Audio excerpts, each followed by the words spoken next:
Hey guys, Chris from Steeda, and today we have a 2022 Ranger with us. This thing's hilarious. It has a 2.3 liter EcoBoost engine under the hood, and we have a Whipple Stage 1 kit that we're getting ready to install on this thing.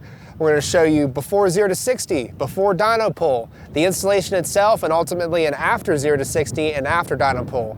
This kit includes an intercooler, a drop-in air filter, and a Whipple calibration that is CARB approved and 50 state legal.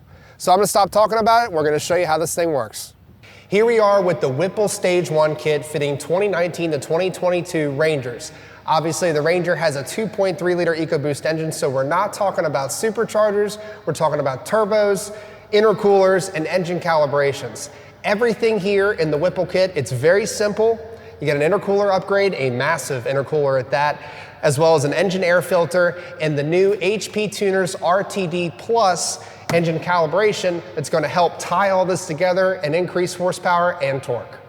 Speaking of massive intercoolers, this one will flow 43% more air over the factory intercooler, which is awesome because you're going to be forcing more cooler and dense air down the throat of that 2.3 liter EcoBoost engine. And let's talk about the HP Tuners RTD Plus. With the Whipple calibration in this kit, you can expect an improved shift strategy. Auto start stop is turned off, a 91 octane minimum, but if you have 93 available to you, that's obviously best. Better throttle response overall, and the best part is that it's CARB approved and 50 state legal. Everything needed for installation is right here. It's relatively easy. We're going to show you how to do it, but before we get there, we're going to show you a before 0 to 60 total baseline as well as a baseline dyno run, so let's get this thing rolling.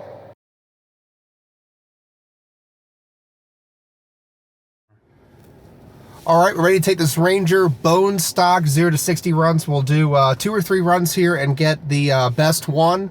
Then we're gonna go ahead and get this thing on the dyno for baseline runs and ultimately the installation.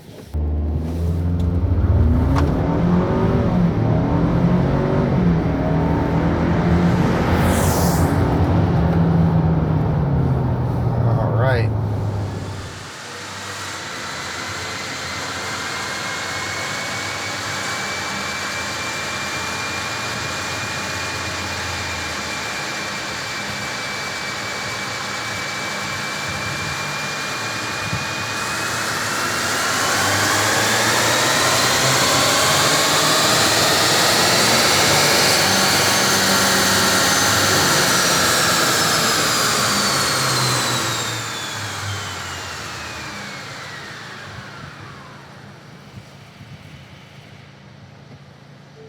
Very impressive numbers for the stock dyno pull, but we are excited to get the Whipple Stage 1 kit on here.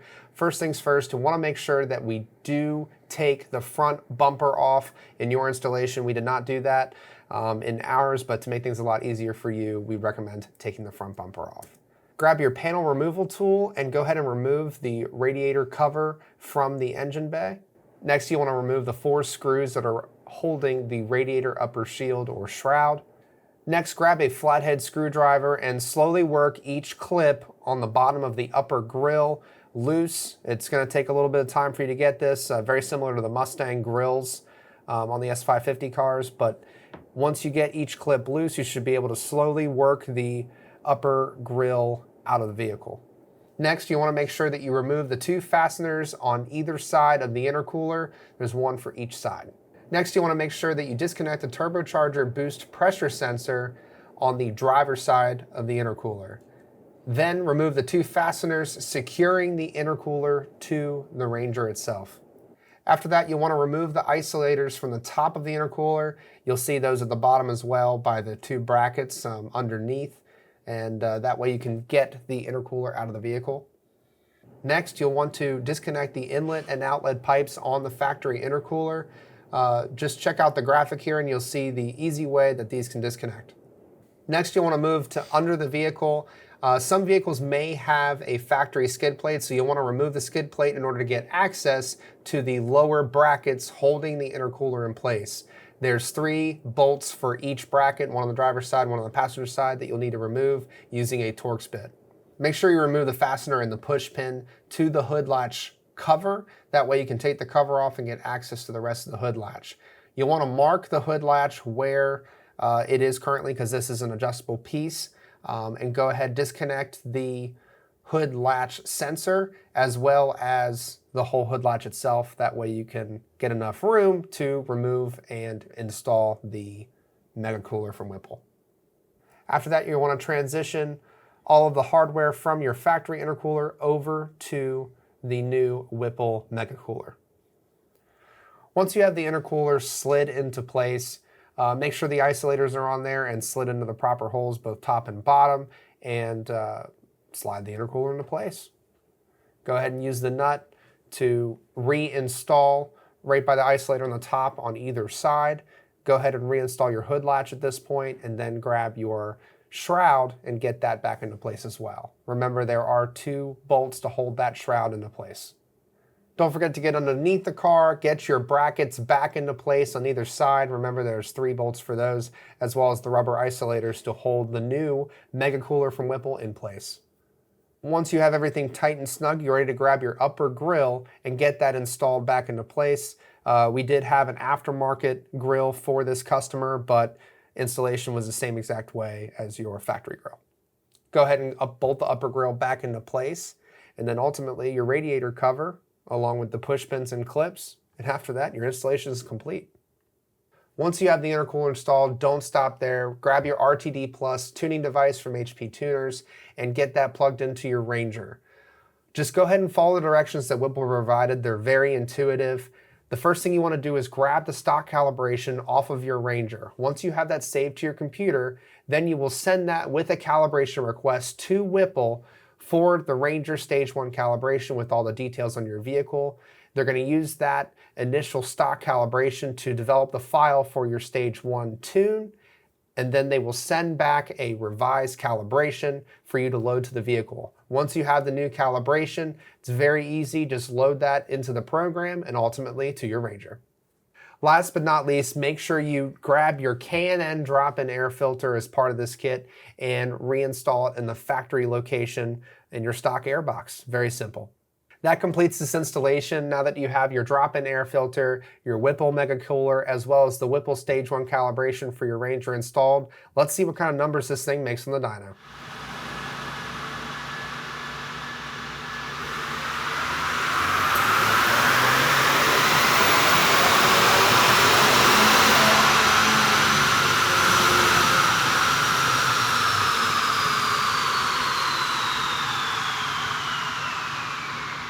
All right, tuned, set up on this Ranger. We got the Whipple Stage 1 kit, the intercooler, the drop-in air filter, and the tune.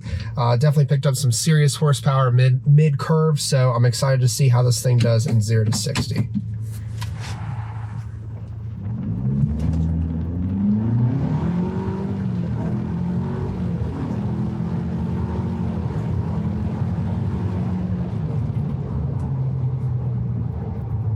.2.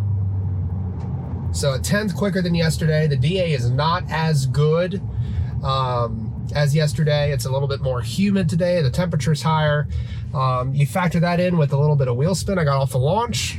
That's not too shabby. You can tell this thing definitely had some more pickup once it grabbed traction. I wish this was a 4-wheel drive, then I could just click that 4-wheel drive button, get traction on all 4, but that's not the case. So installation's complete. We finally have our numbers, and honestly, I'm pretty darn satisfied. 2.3 liter EcoBoost is a stout motor to begin with, but when you add the intercooler and the calibration go along with it, we saw some pretty good numbers.